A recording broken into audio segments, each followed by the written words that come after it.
confused between each or every, or when to use more or many?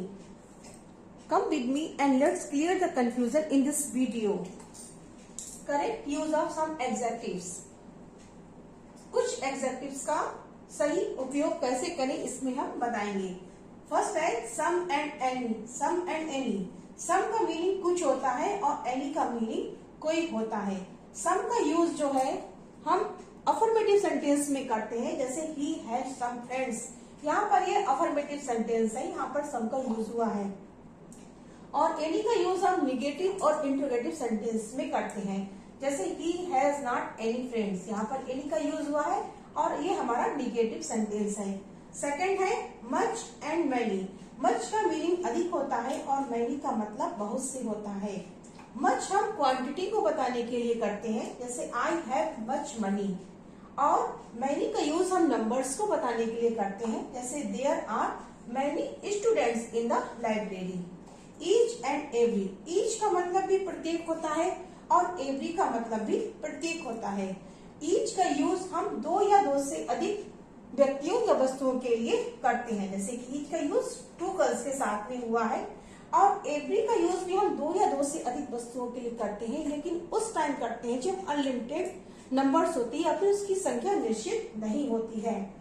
Next है Elder and older. Elder का use हम अपने ही family members के लिए करते हैं. अगर हमारी अपनी ही फैमिली मेंबर्स में हमसे कोई बड़ा है तो हम एल्डर्स का यूज करेंगे. और अगर हमारे आउट ऑफ फैमिली मेंबर्स के बारे में बात हो रही है तो हम उसके लिए ओल्डर का यूज करते हैं, जैसे कि he is my elder brother. वह मेरा बड़ा भाई है. देखिए यहाँ पर एल्डर लिखा हुआ है और उसके साथ में ब्रदर आया है, तो इसीलिए हमने यहाँ पर ये हमें हमको क्लियर हो गया कि हमारे फैमिली मेंबर है, तो हमने एल्डर का यूज किया. राम इज ओल्डर देन अंकित. यहाँ पर राम लिखा है और यहाँ पर अंकित लिखा है. इन दोनों के बीच में कोई भी फैमिली रिलेशन नहीं शो हो रहा है, इसलिए हमने ओल्डर का यूज किया. लास्ट हमारा है both and all.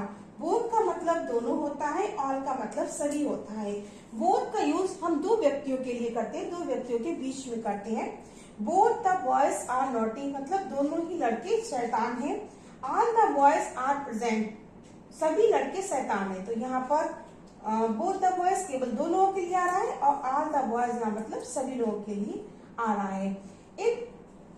In rules के अलावा इसमें कुछ स्पेशल है, एक ऐसा इम्पोर्टेंट रूल है, उनके साथ में मैं आपको ये भी बताना चाहूंगी. यहाँ पर ईच और एवरी वाला ये रूल जो है बहुत ही इम्पोर्टेंट है. और यहाँ पर ये बात ध्यान देने वाली है कि ईच के साथ में हमेशा सिंगुलर वर्ब का यूज किया जाता है और एवरी के साथ में भी सिंगुलर वर्ब यूज किया जाता है. बच्चे अक्सर कंफ्यूज होते हैं कि ईच के साथ में टू गर्ल्स आया है, गर्ल्स को देखते हुए यहाँ पर आर का यूज कर देते हैं और ज्यादातर यही मिस्टेक्स पकड़ने के लिए एग्जाम में आती है. एक और बात जो मैं मेंशन करना चाहूंगी, यहाँ पर आप लोगों या कंफ्यूज ना हो, ये मनी के साथ में मैंने मच यूज क्यों किया, क्योंकि मनी जो है वो अनकाउंटेबल नाउन है. मनी का मतलब धन या संपदा होता है. अगर हम यहाँ पर बोलते आई हैव मैनी रुपीज, तो रुपीज के साथ में मैनी आता, लेकिन आई हैव मच मनी, तो मनी के साथ में मच ही आता है, क्योंकि मनी जो है उसको धन या संपदा के लिए यूज करते हैं. और रुपीज जो जिसे हम गिन सके, मनी को हम गिन नहीं सकते हैं. आज की वीडियो मेरी कैसी लगी कमेंट करके जरूर बताइए.